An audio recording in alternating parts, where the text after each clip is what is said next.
Assalamualaikum warahmatullahi wabarakatuh.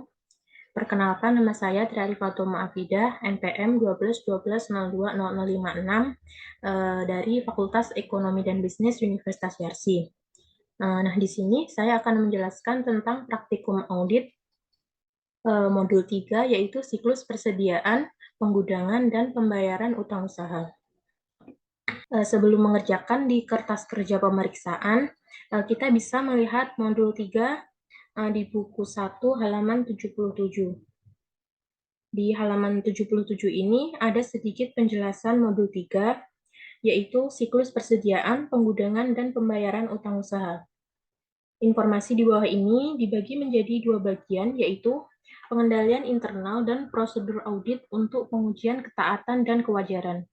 Informasi ini dapat digunakan untuk menyelesaikan permasalahan ini. Untuk informasi yang relevan, pengendalian internal. Berikut ini ada kuesioner pengendalian internal atau ICQ yang telah diselesaikan oleh Lita. Nah, tugas saya adalah mempelajari ICQ tersebut dengan seksama. Selain itu, mempelajari juga informasi dari berkas permanen yang berhubungan dengan siklus ini. Setelah semua dilakukan, maka saya dapat menentukan penilaian pengendalian internal dan membuat analisis kekuatan dan kelemahannya.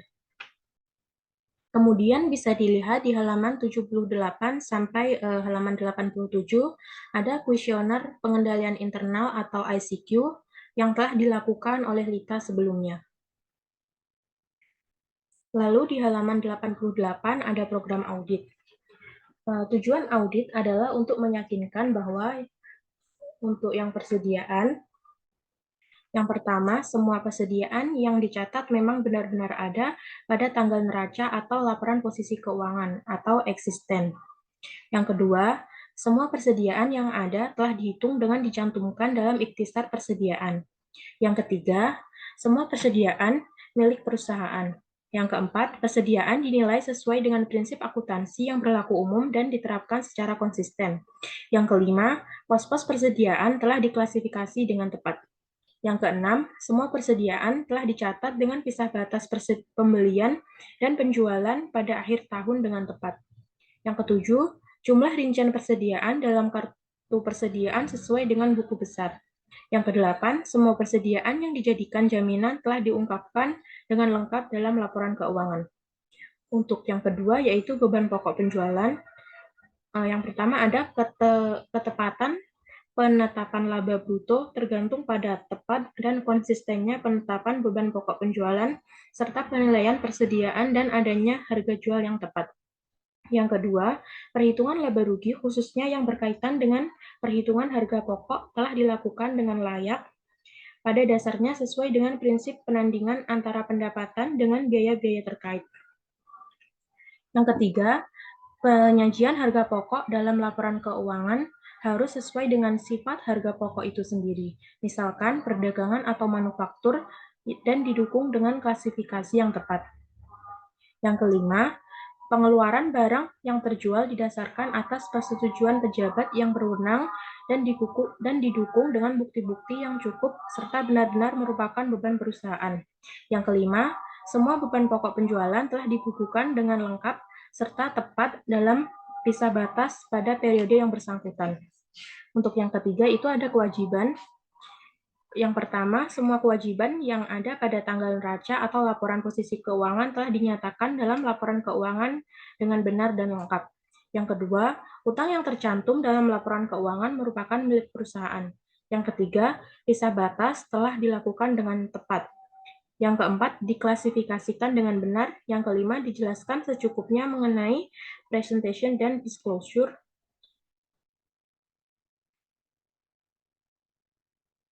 Yang pertama, jaminannya. Yang kedua, kewajiban gantung dan bersyarat, termasuk kemungkinan membayar pajak atau misalnya adanya komitmen penggantian atau kerusakan lingkungan hidup. Lalu perjanjian yang penting sehubungan dengan pembelian aset tetap, masa berlaku letter of credit, dan lain-lain. Lalu kewajiban yang besar dan tidak lazim yang timbul setelah tanggal neraca atau laporan posisi keuangan, dan hal-hal penting lainnya. Lalu selanjutnya ada prosedur audit. Yang pertama untuk pengujian ketaatan. Lalu prosedur audit untuk pengujian kewajaran. Nah, di sini saya akan menjelaskan tugas saya di modul 3 ini.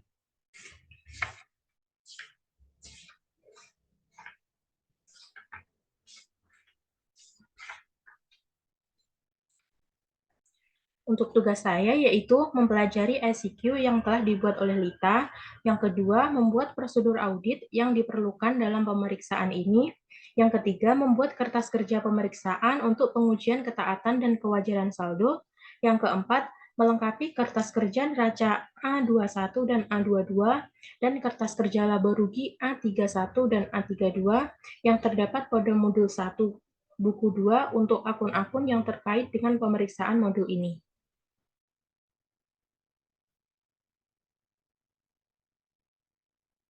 Langsung saja saya mulai.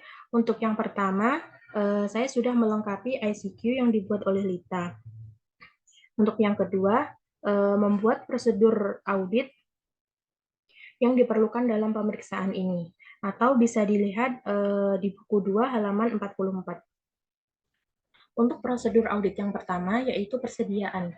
Untuk nomor 1, salah satu cara untuk meyakinkan nilai persediaan per tanggal neraca atau laporan posisi keuangan adalah dengan melakukan pengambilan persediaan atau inventory taking. Hal-hal yang perlu diperhatikan dalam pengambilan persediaan. Untuk nomor 1 ini, indeksnya yaitu FF1,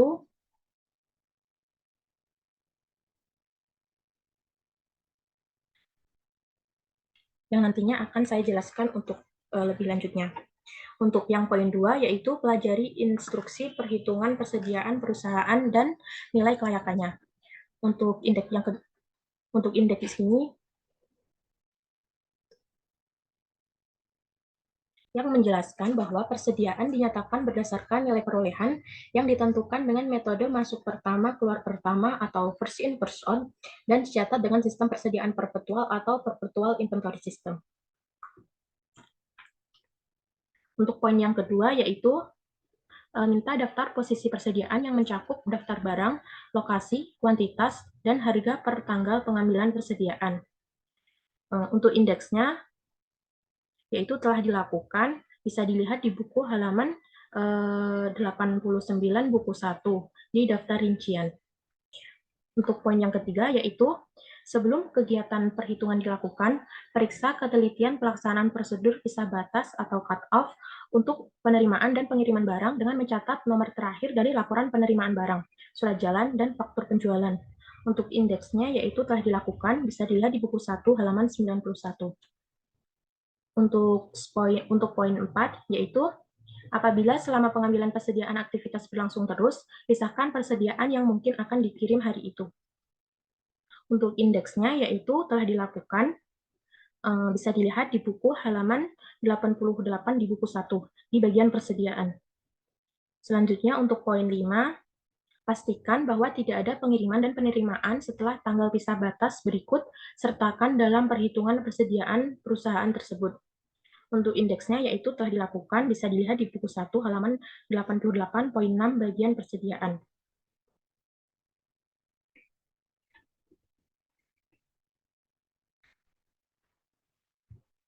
Selanjutnya, poin 6, lakukan observasi atas kegiatan perhitungan di seluruh gudang. Perhitungan dapat dilakukan secara sampling, terutama untuk barang yang pokok atau material dan mahal. Untuk indeksnya, yaitu telah dilakukan, bisa dilihat di buku 1 halaman 90. Selanjutnya, poin 7, waspada dengan penumpukan barang. Kemudian, adanya lubang dalam tumpukan dan persediaan yang terlihat rusak, tidak laku, atau kurang baik. Di samping itu, waspada juga terhadap barang-barang yang tidak termasuk dalam kategori persediaan. Untuk indeksnya, yaitu telah dilakukan, bisa dilihat di buku halaman 1, di buku 1, halaman 78. Untuk selanjutnya, poin 8, bandingkan barang-barang yang dihitung atau dilihat dengan saldo kartu gudang dan daftar persediaan menurut akuntansi. Untuk indeksnya telah dilakukan, bisa dilihat di buku 1 halaman 78. Selanjutnya, poin 9, pastikan bahwa semua instruksi dalam pengambilan persediaan telah dilaksanakan dengan baik. Indeksnya telah dilakukan, Bisa dilihat di buku 1 halaman 78 nomor 1. Selanjutnya, poin 10, apabila pengambilan persediaan dilakukan sebelum tanggal neraca atau laporan posisi keuangan, dilakukan prosedur penarikan maju atau trace forward ke tanggal neraca atau laporan posisi keuangan. Sedangkan apabila pengambilan persediaan dilakukan setelah tanggal neraca atau laporan posisi keuangan, maka dilakukan prosedur penarikan mundur atau trace back ke tanggal neraca atau laporan posisi keuangan dan buat kertas kerjanya. Untuk indeksnya yaitu telah dilakukan, bisa dilihat di buku 1 halaman 79. Selanjutnya nomor 2, yaitu uji penilaian harga persediaan dengan membandingkan pada faktur atau data lain dari pelanggan. Untuk itu, pilih barang yang bernilai material dalam daftar persediaan.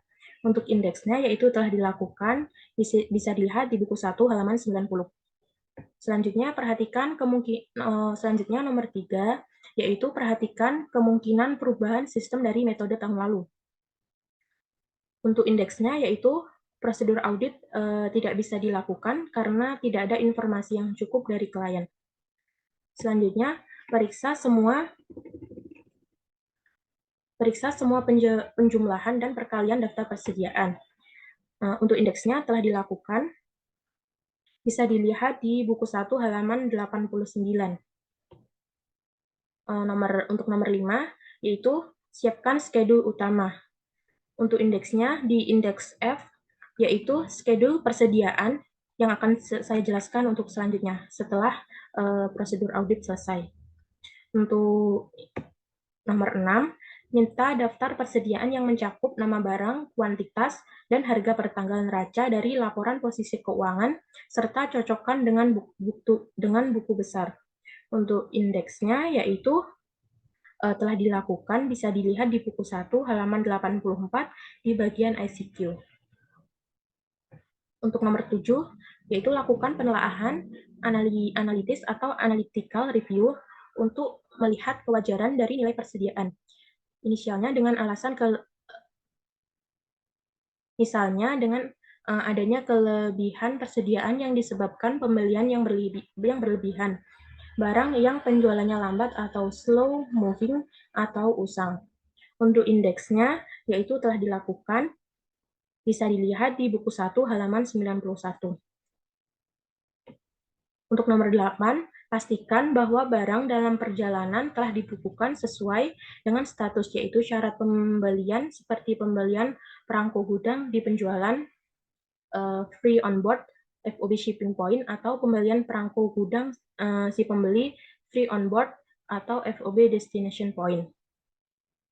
Untuk indeksnya yaitu telah dilakukan, bisa dilihat di buku 1 halaman 94 di bagian pisah batas. Nomor 9, dapatkan konfirmasi untuk persediaan di luar kompleks perusahaan. Pastikan juga apakah ada bagian dari persediaan yang dijaminkan. Untuk indeksnya yaitu prosedur audit tidak dilakukan karena tidak ada informasi yang cukup dari klien.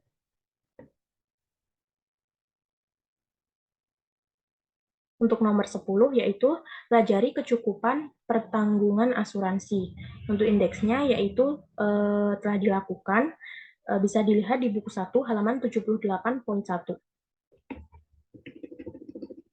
Selanjutnya untuk nomor 11, yakinkan bahwa perusahaan telah mengadakan penyisihan yang cukup untuk barang-barang yang penjualannya lambat, usang, atau sisa atau scrap.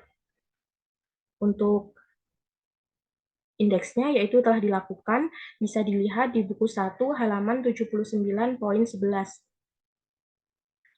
Untuk nomor 12, pelajari semua perjanjian pinjaman dengan kreditur. Perhatikan apakah ada persediaan yang dijadikan jaminan dalam rangka mendapatkan pinjaman dari kreditur. Untuk indeksnya yaitu tidak dilakukan karena tidak ada informasi yang cukup dari klien. Untuk prosedur audit selanjutnya yaitu pajak pertambahan nilai atau PPN masukan. Untuk nomor 1, minta daftar pajak pertambahan nilai atau PPN masukan yang meliputi informasi tanggal faktur pajak, nomor pokok wajib pajak atau NPWP, nomor pengusaha kena pajak atau PKP, dasar pengenaan pajak atau DPP, dan besarnya PPN yang dipungut. Untuk indeksnya yaitu tidak dilakukan karena informasi yang diberikan klien kurang cukup, karena di sini ada daftar PPN yang terdapat di halaman 91 sampai 101 buku 1 yang ada di bagian order pembelian. Selanjutnya nomor 2, yakinkan bahwa semua pajak masukan telah didukung dengan bukti pajak, yang semuanya merupakan pajak masukan yang dapat dikreditkan sesuai dengan peraturan perpajakan. Untuk indeksnya yaitu telah dilakukan, bisa dilihat di buku 1 halaman 84, bagian penerimaan barang, poin 7,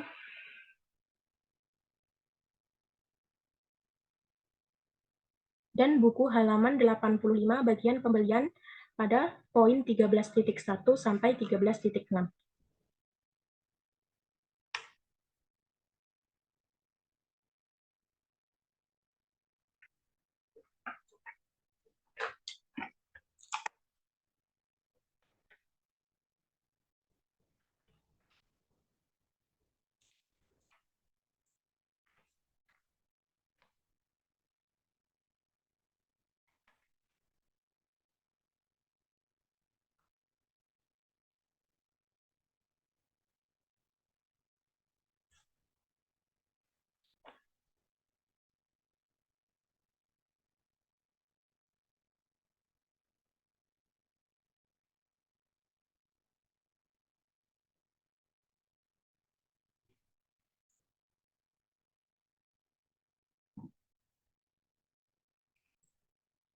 Untuk nomor 3, pastikan bahwa pajak masukan tersebut telah dilaporkan atau dikreditkan secara teratur dalam SPT massa dan dikompensasikan dengan pajak keluaran.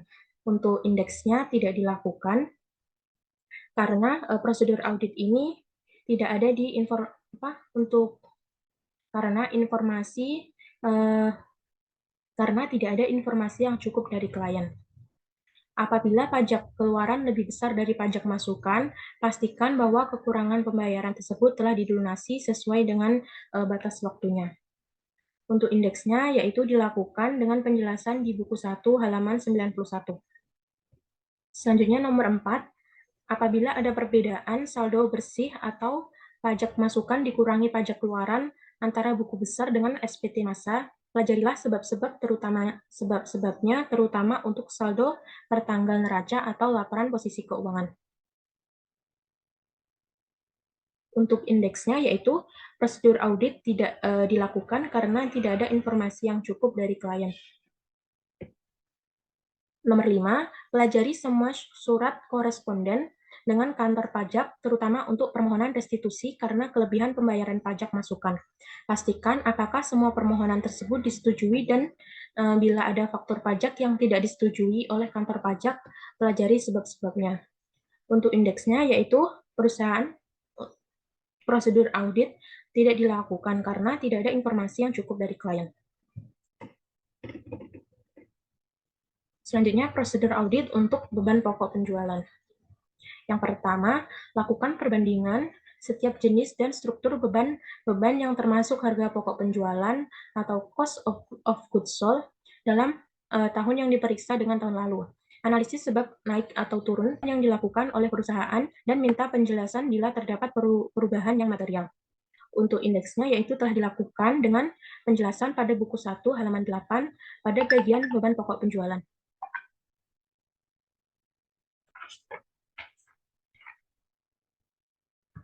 Untuk nomor 2, hitung rasio dari HPP dan bandingkan dengan tahun lalu serta tulis kesimpulannya. Untuk indeksnya yaitu tidak dilakukan karena prosedur audit tidak dilakukan karena tidak ada informasi yang cukup dari klien. Untuk nomor 3, yakinkan bahwa harga pokok produksi atau COGM dicatat berdasarkan perhitungan yang didukung bukti-bukti. Untuk indeksnya yaitu dapat dilakukan, bisa dilihat di buku 1 halaman 88. Selanjutnya, prosedur audit pemeriksaan pembelian.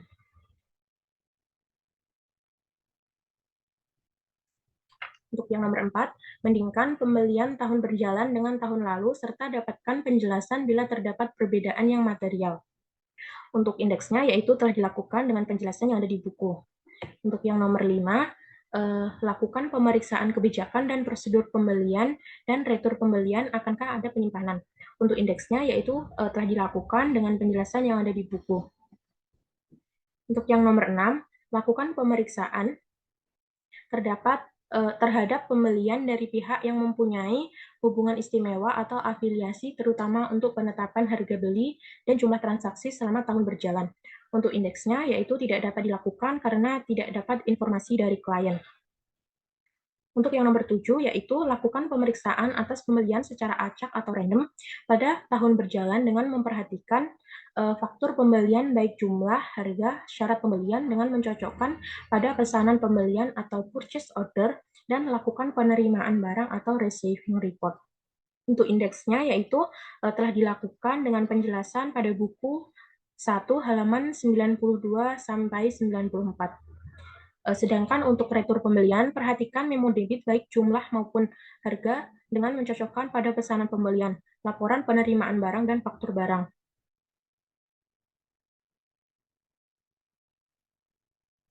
Untuk indeksnya yaitu tidak dapat dilakukan karena tidak dapat informasi dari klien. Untuk nomor 8, periksa kebenaran perhitungan matematis pada faktur pembelian dan memo debit. Untuk indeksnya yaitu tidak dapat dilakukan karena tidak dapat informasi dari klien.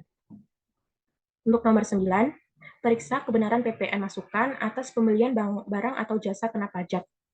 Untuk indeksnya yaitu telah dilakukan dengan penjelasan pada buku 1 halaman 83 dan 85.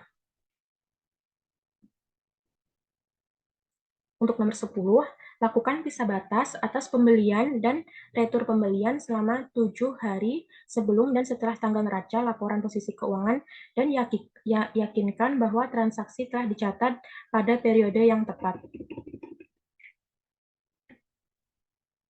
Yang pertama, catat nomor dan tanggal dari laporan penerimaan barang dan bandingkan dengan yang tercatat pada buku pembelian. Yang kedua, catat nomor dan tanggal dari laporan penerimaan barang retur dan bandingkan dengan yang tercantum pada buku retur pembelian. Untuk indeksnya yaitu telah dilakukan dengan penjelasan pada buku 1 halaman 79. Untuk nomor 11, apabila pembelian telah dicatat untuk barang yang masih berada pada gudang penjual, maka periksa kontrak pembeliannya. Indeksnya tidak ada dikarenakan di buku 1 halaman 22, PT Sugus memiliki kebijakan dan prosedur akuntansi untuk pembelian dicatat apabila sudah ada penerimaan bahan baku. Jadi, jika barang masih berada di gudang, penjualan tidak ada pengakuan pembelian.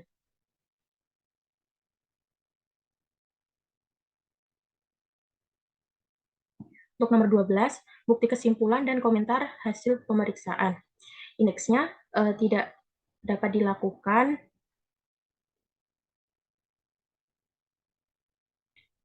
untuk indeksnya yaitu dilakukan di Schedule F karena telah melakukan uji ketaatan atau komtes. Lalu juga di dokumen yang ada pada PT ini terdapat dokumen permintaan pembelian bahan baku, order pembelian, dokumen penerimaan bahan baku, semua dokumen yang dimiliki oleh PT Sugus sesuai dengan prosedur pembelian yang ada pada PT Sugus halaman 21. Terus selanjutnya prosedur audit untuk piutang usaha. Untuk nomor 1, minta daftar utang usaha, periksa saldo masing-masing kreditur ke buku utang, lakukan rekonsiliasi dengan saldo buku utang. Untuk indeksnya yaitu telah dilakukan dengan penjelasan buku 1 halaman 86 terdapat di buku utang rincian, utang usaha yang terdapat di buku 1 halaman 92 sampai 93. Untuk yang nomor 2 yaitu tentukan saldo yang akan dikonfirmasi dan kirimkan surat konfirmasi kepada kreditur. Untuk indeksnya itu dilakukan di MM1.1. Yang nomor 3, catat utang bersaldo debit Periksa penyebab dan teliti sejak kapan terjadinya serta lakukan konfirmasi atas saldo tersebut. Untuk indeksnya tidak dapat dilakukan karena tidak ada informasi dari klien. Untuk yang nomor 4, periksa atas utang pada perusahaan afiliasi, utang kepada direksi pemegang saham, utang untuk pembayaran pembelian, aset tetap, dan lain-lain. Untuk indeksnya tidak dapat dilakukan karena kurangnya informasi dari klien. Untuk yang nomor 5, minta daftar mutasi penjualan sebagai pelengkap atau pengganti surat konfirmasi saldo akhir dalam keadaan sebagai berikut. Yang pertama, terdapat pemasok penting yang saldonya tidak diketahui per tanggal neraca konfirmasi. Yang kedua, bila saldo akhir akun utang digunakan. Yang ketiga, bila pengendalian internal atau internal kontrol atas pembelian dianggap terlalu rendah. Untuk indeksnya, yaitu tidak dapat dilakukan karena kurangnya informasi dari klien. Untuk yang nomor 6, teliti setiap selisih yang ada antara balasan surat konfirmasi dengan saldo menurut buku 1.1. Untuk nomor 7, bila konfirmasi tidak dijawab, maka lakukan alternatif prosedur dengan memeriksa faktur atau daftar mutasi laporan dari pemasok, serta melakukan uji terhadap pembayaran setelah tanggal neraca atau laporan posisi keuangan. Untuk indeksnya, yaitu telah dilakukan dengan penjelasan di buku 1 halaman 86.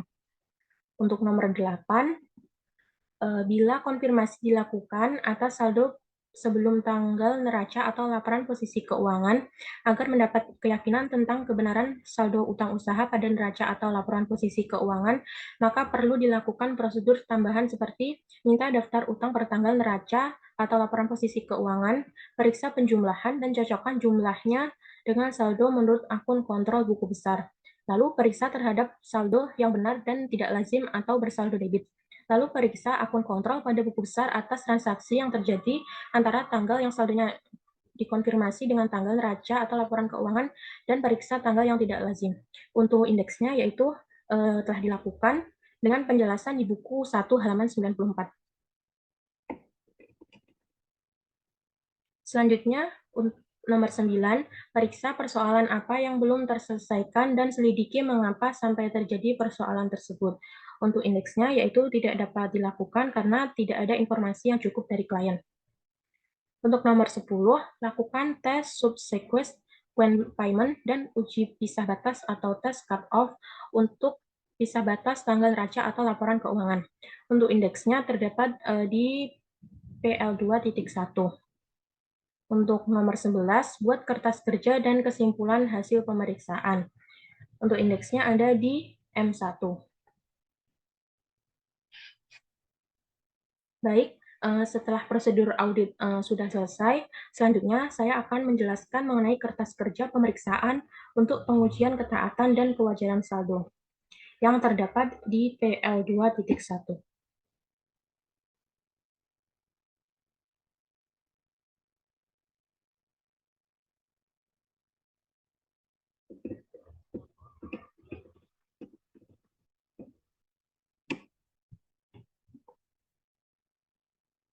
Jadi untuk PL2.1 ini merupakan kertas kerja uji pisah batas atau pembelian di mana ketika mengaudit pembelian, auditor harus tahu bahwa transaksi pembelian tahun 2018 harus dicatat pada tahun 2018. Tidak ada yang dicatat di tahun 2019. Untuk pengisian kertas kerja ini dapat dilakukan dari modul 3, buku 1, halaman 94.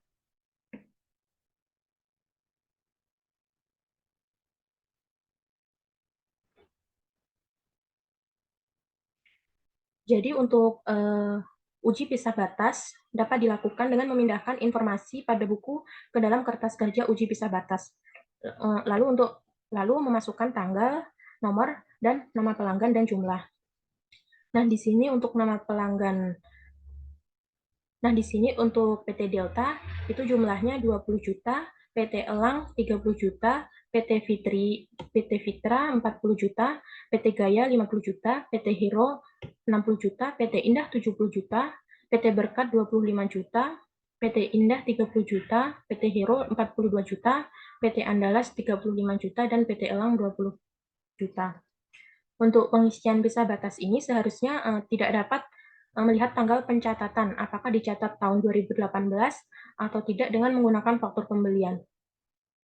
Namun, dikarenakan hanya ada dokumen order pembelian, di mana order pembelian artinya belum ada pembelian, sehingga belum ada tanggal pencatatan dikarenakan transaksi belum terjadi.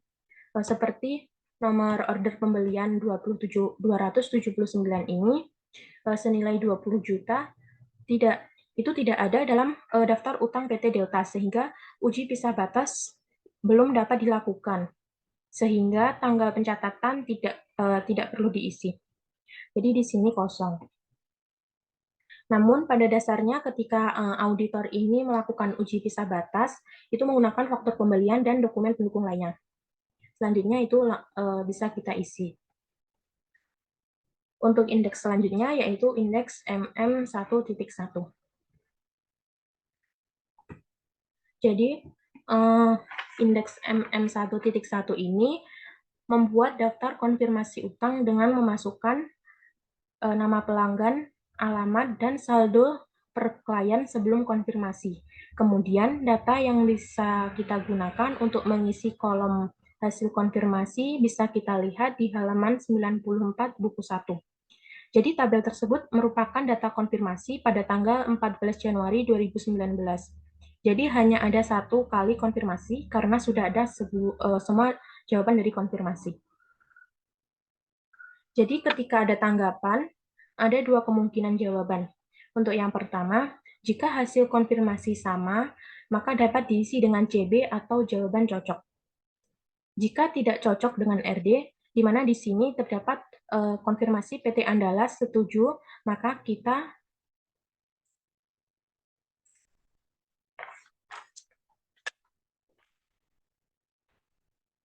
jadi ketika ada tanggapan, ada dua kemungkinan jawaban. Jika hasil konfirmasi sama, maka dapat diisi dengan CB atau jawaban cocok. Jika tidak cocok, yaitu dengan RD. Di mana di sini terdapat konfirmasi PT Andalas setuju, maka kita isi dengan CB. Lalu PT Berkat tidak setuju, maka kita isi RD. Dan selanjutnya diisi sesuai informasi pada tabel. Kemudian untuk PT Berkat tidak setuju karena kesalahan pencatatan pada tanggal 3 Desember 2018 atas penerimaan gudang sebesar 990.000, di mana PT Berkat lebih catat 990.000, maka isi dalam kolom perbedaan.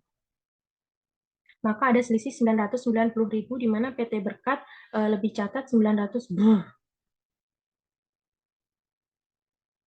Dan selanjutnya, jika ada informasi konfirmasi tidak setuju, pada halaman 94 dapat diisi di kolom perbedaan, sehingga didapat total perbedaan sebesar 9.810.000. Kemudian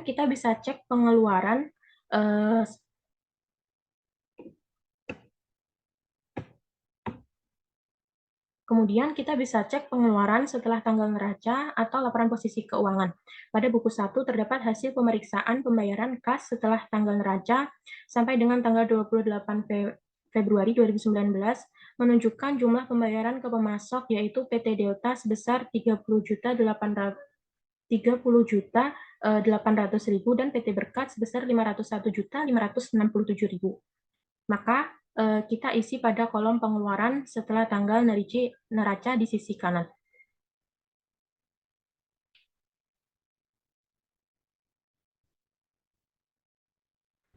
Jadi setelah kita mengisi kertas kerja konfirmasi MM1.1 ini, selanjutnya kita bisa lanjutkan mengisi kertas kerja MM1.2.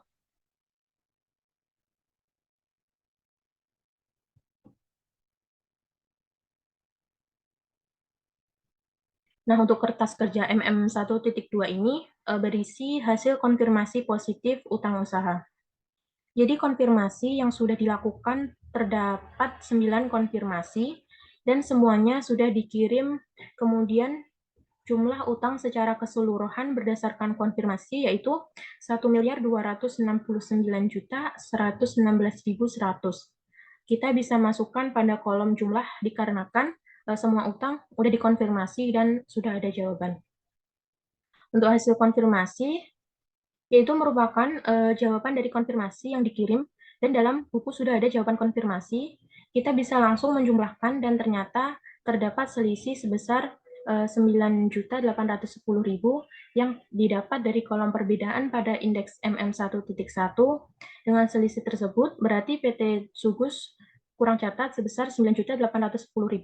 Kita masukkan pada kolom selisih dengan pembukuan klien. Lalu untuk total yang dikirim yaitu 9 sesuai dengan jumlah konfirmasi yang dikirim dan diisi total usaha. Selanjutnya untuk menghitung presentasi tahun berjalan dengan pembaginya yaitu total utang usaha. Jadi untuk rumusnya yaitu saldo menurut konfirmasi dibagi dengan total utang usaha dikali 100%. Kemudian untuk menghitung presentasi tahun lalu yaitu menggunakan pembagi total utang usaha tahun 2017. Yang pertama, saldo menurut konfirmasi dibagi total utang usaha tahun 2017, maka didapat 119% dan selanjutnya sama. Untuk selanjutnya, kita ke indeks M1.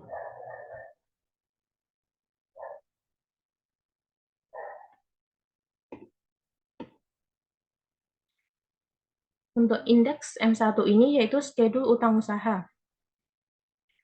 Berdasarkan pemeriksaan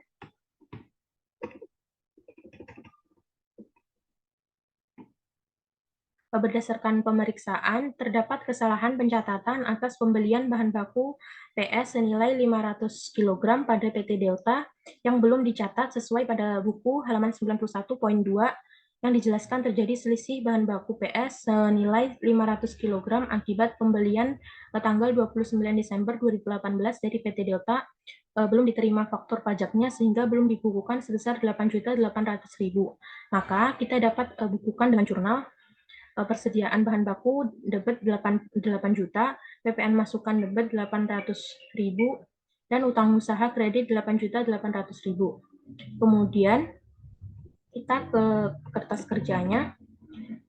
Dari koreksi yang dilakukan tadi, kita masukkan jurnal koreksi pada kertas kerja utang usaha PT Delta, kredit utang usaha sebesar 8.800.000, sehingga didapat saldo per audit 2018 PT Delta 30.800.000.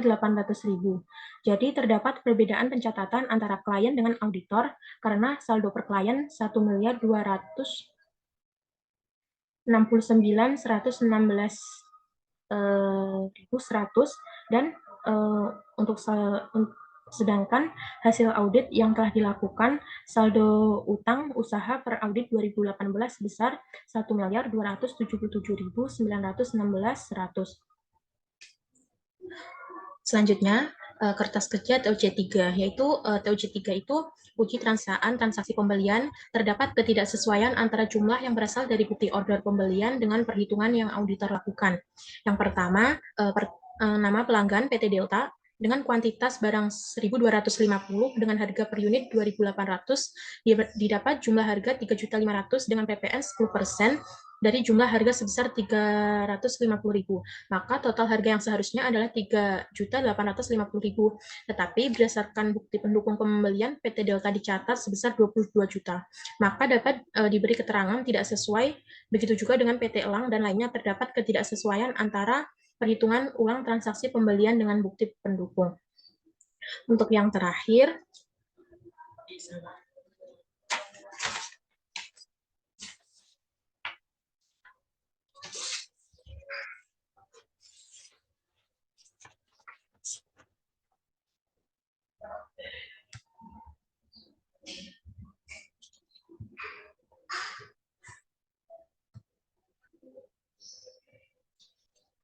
selanjutnya ke kertas kerja FF1. Untuk kertas kerja FF1 ini untuk kertas kerja FF1 ini berisi perhitungan fisik persediaan untuk mengisi kolom jumlah fisik dan kartu itu informasinya terdapat pada buku 1 halaman 90. Tabel hasil perhitungan fisik persediaan. Setelah mengisi kolom fisik dan kartu, ternyata terdapat beberapa perbedaan antara perhitungan fisik dengan kartu persediaan.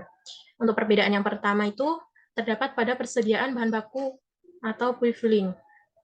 Terdapat persediaan sebesar 90 kg dikarenakan dicuri. Nah, di sini kita bisa menemukan informasi ini pada buku halaman 91 nomor 1. Bahan baku polyfilling ini selisihnya sebanyak 90 kg dikarenakan bahan baku tersebut dicuri dan sampai dengan akhir tahun sebelum diadakan penyesuaian terhadap persediaan tersebut. Untuk perbedaan keduanya terdapat pada bahan penolong karton box. Terdapat perbedaan 10 dikarenakan terendam banjir. Kita bisa menemukan informasi pada buku 1 halaman 91 nomor 3. Bahan pembantu karton box selisih sebanyak 10.000 pieces dikarenakan terendam banjir, sehingga sudah tidak dapat dipakai lagi. Selanjutnya untuk perbedaan yang ketiga terdapat pada Rufokin. Selanjutnya perbedaan yang ketiga terdapat pada Rukovin SP500. Terdapat perbedaan sebesar 2.000 kg karena barang dititipkan secara konsinyasi di PT Unicorn. Di sini kita bisa menemukan informasi pada buku 1 halaman 91 nomor 4. Barang jadi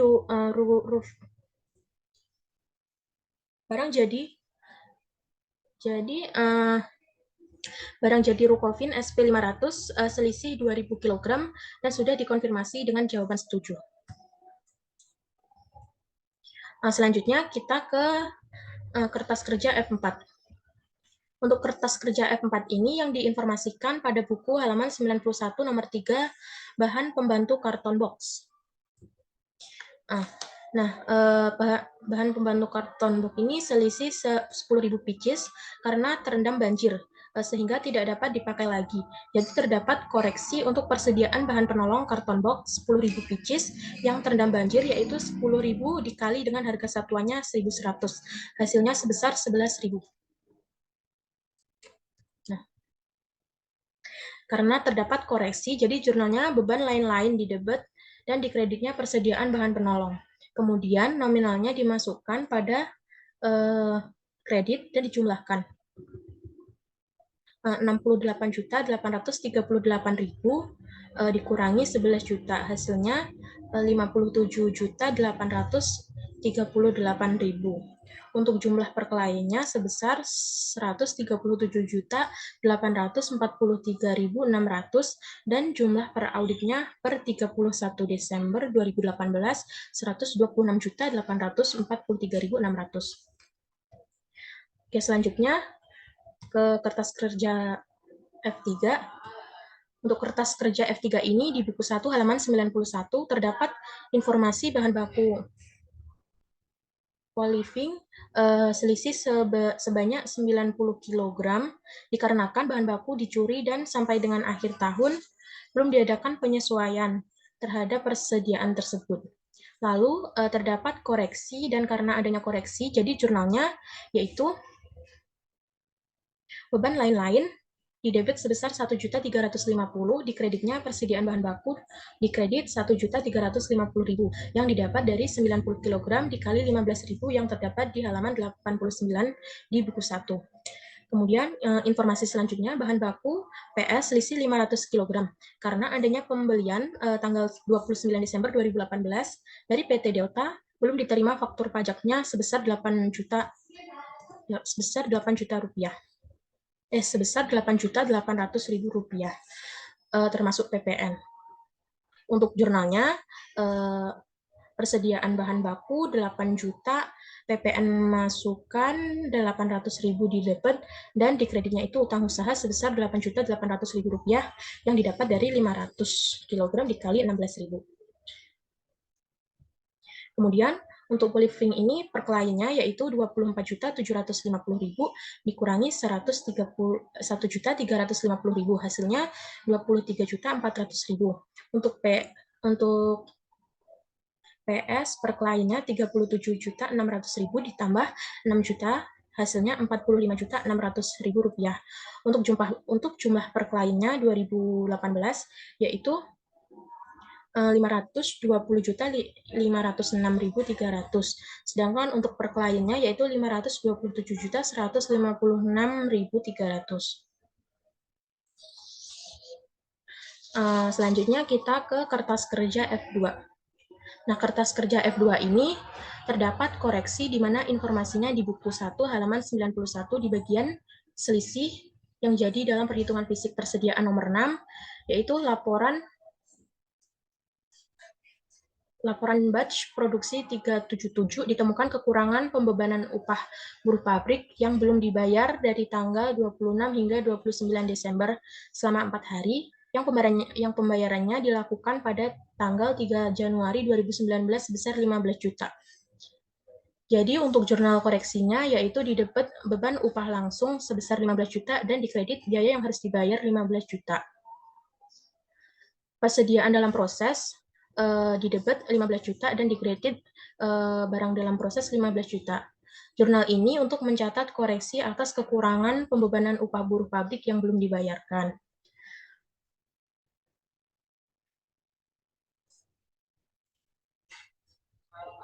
Lalu untuk nomor 377, saldo per klien 2018 yaitu 162.315.900 dan per audit tahun 2018-nya yaitu 167.315.500. Untuk total saldo per kliennya sebesar 570.215.600 dan untuk per auditnya 2018 yaitu 585.215.600. Selanjutnya ada kertas kerja F1. Jadi untuk kertas kerja F1 ini schedule persediaan barang jadi. Di sini terdapat 3 jurnal koreksi. Nah, di sini untuk yang pertama yaitu jurnal koreksi atas penerimaan piutang PT Krakatau Rukovin SP5.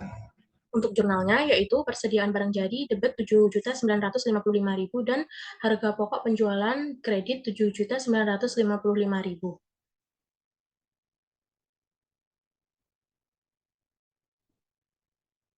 Nah, ini dihasilkan dari 500 kg dikali 15.910 yang terdapat pada buku 1 halaman 90. Selanjutnya, untuk jurnal koreksi yang kedua yaitu koreksi atas pembatalan karena telah ditutup tetapi diterima 3 Januari 2019 atas persediaan Rukovin SP1000 untuk jurnalnya persediaan barang jadi debit sebesar 15.910.000 dan dikreditnya harga pokok penjualan 15.910.000 yang didapat dari 1.000 kg dikali 15.910 dilihat dari dokumen pendukung yang ada di modul 2. Untuk selanjutnya, jurnal yang ketiga yaitu berdasarkan informasi dari buku 1 halaman 91 nomor 5, ada informasi pada tanggal 29 Desember 2018 telah diambil 1.000 kg sampel promosi dengan gratis untuk pembeli di finance dan bagian akuntansi belum membukukan kejadian tersebut. Jadi bagian akuntansi belum membukukan. Jadi untuk koreksi persediaan barang jadi diambil sebagai sampel promosi dengan gratis atas persediaan Rukovin yaitu jurnalnya beban promosi di debit sebesar 15.910 dan di kreditnya persediaan barang jadi 15.910. Untuk Rukovin SP1000 per klien.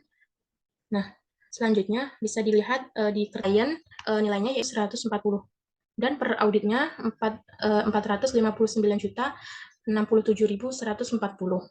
Untuk Rukovin SP 1.500 per kliennya yaitu 109.853.860 dan untuk per auditnya 31 Desember 2018 yaitu 117.808.860. Selanjutnya kita ke kertas kerja yang F. Untuk kertas keran atau komplain test dengan memeriksa secara detail untuk bulan Januari dan Desember pada schedule persediaan buku pembelian dengan mencocokkan jurnal voucher yang diterima. Yang kedua, saya telah melakukan perhitungan fisik atas persediaan bahan baku, bahan dalam proses, bahan penolong, dan barang jadi. Yang dilihat di schedule F1, F2, F3, dan F4. Untuk yang ketiga, setelah yang tepat, itu bisa dilihat di schedule PL2.1. Lalu yang keempat,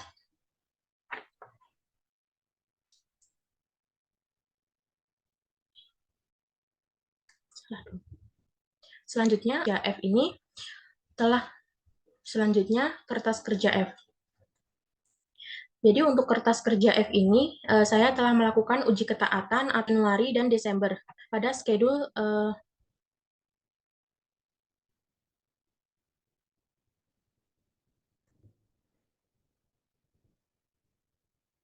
Selanjutnya, kita ke kertas kerja F. Jadi, kami telah melakukan uji ketaatan atau complaint stance dengan memeriksa secara detail untuk bulan Januari dan Desember atau lihat schedule, buku pembelian dengan mencocokkan jurnal voucher yang dilengkapi dengan pesanan pembelian, laporan bukan, perhitungan fisik atas persediaan bahan baku, barang dalam proses, bahan penolong, dan barang jadi. Bisa dilihat di schedule F1, F2, F3, dan F4. Untuk yang ketiga, setelah dilakukan pemeriksaan, pembelian telah dilakukan dengan pisah batas yang tepat. Bisa dilihat di schedule atas dokumen sebagai berikut. Laporan penerimaan bahan baku nomor 1025, surat permintaan bahan baku nomor 752, faktur nomor 1515, laporan hasil produksi nomor 125, 1515, dan batch produksi nomor 378. Pada kertas kerja F ini merupakan schedule persediaan barang jadi pada halaman 48, buku 2. Pada kolom pare ini, untuk di debit dan di kreditnya itu, kita lihat dari kertas kerja sebelumnya. Di sini kita mulai dari persediaan barang jadi, untuk debit dan kreditnya diambil dari jumlah debit dan kredit. Pada kertas kerja F1, di kertas kerja F1, debitnya 23.810.000. Jadi untuk per auditnya itu ada 1.786.036.036. Lalu untuk yang kedua itu diambil dari jumlah debit dan di kertas kerja F2 sebesar 15 juta. Jadi untuk jumlah per auditnya itu 305.170.800. Selanjutnya kita ke persediaan bahan baku. Debit dan kreditnya itu jumlahnya, debitnya yaitu 8 juta dan untuk kreditnya itu 1.350.000. Jadi untuk jumlah per auditnya per 31 Desember 2018 yaitu 527.156.300. Untuk yang terakhir, bahan penolong. Untuk kreditnya itu diambil dari kertas kerja F4. Jadi untuk jumlah per auditnya itu 126.843.600. Debit lalu dikurangi kredit berdasarkan hasil penjumlahan per kliennya sebesar 2 juta sebesar 2.726.538.700. Lalu ditambah dengan debitnya 46.865.000 dan dikurang dengan kredit 28.260.000 sama dengan 2.745.143.700. Yang terakhir, kita ke kertas kerja PL2, yaitu beban pokok penjualan per klien. Untuk yang pertama, akun persediaan bahan baku. Untuk persediaan bahan baku akhir, terdapat perbedaan di debit sebesar 8 juta persediaan bahan baku dan di kreditnya terdapat perbedaan 12.350.000 yang didapat dari F3 persediaan bahan baku sebesar 1.350.000 dan di F4 11 juta sehingga hasil per audit 2018 sebesar 653.999.900. Setelah itu ada perbedaan pada akun tenaga kerja langsung di mana ada penambahan 15 juta yang di debit dan pada yang didapat dari kertas kerja F2, yaitu total perbedaan saldo per audit 2018 menjadi 1.991.158.900. Dan selanjutnya sama ketika ada perbedaan akan mempengaruhi nilai saldo per audit 2018. Selanjutnya, saya akan melengkapi kertas kerja neraca A31 yang terdapat pada modul 1. Kemudian, berdasarkan hasil audit persediaan, penggudangan, dan pembayaran utang usaha, yang pertama, terdapat perubahan saldo pada akun persediaan, di mana informasi di dalam didapat dari modul 3, indeks F, terdapat penambahan di debit sebesar 46.806 sebesar 28.260.000. Maka saldo per audit 2018 akun persediaan menjadi 2.745.143.700. Lalu pada indeks yang A22 terdapat perbedaan pada akun utang usaha dari informasi M1, di mana penambahan saldo utang usaha sebesar 8.800.000 sehingga nilai saldo per auditnya pada tahun 2018 menjadi 1.277.916.100. Kemudian pada kertas kerja A31 terdapat perubahan nilai pada akun beban pokok penjualan ini. Perbedaannya didapat pada sheet PL2 modul 3. Jadi terdapat penambahan di debit sebesar 61.865.000 dan pengurangan di kredit sebesar 28.260.000. Jadi untuk saldo per auditnya tahun 2018, yaitu beban pokok penjualan menjadi 33.204.959 rupiah. Jadi dapat disimpulkan hanya ada 3 perubahan pada indeks modul 1 dari informasi audit modul 3. Sekian penjelasan dari saya. Apabila ada kurangnya saya mohon maaf. Wabillahi taufiq walhidayah. Wassalamualaikum warahmatullahi wabarakatuh.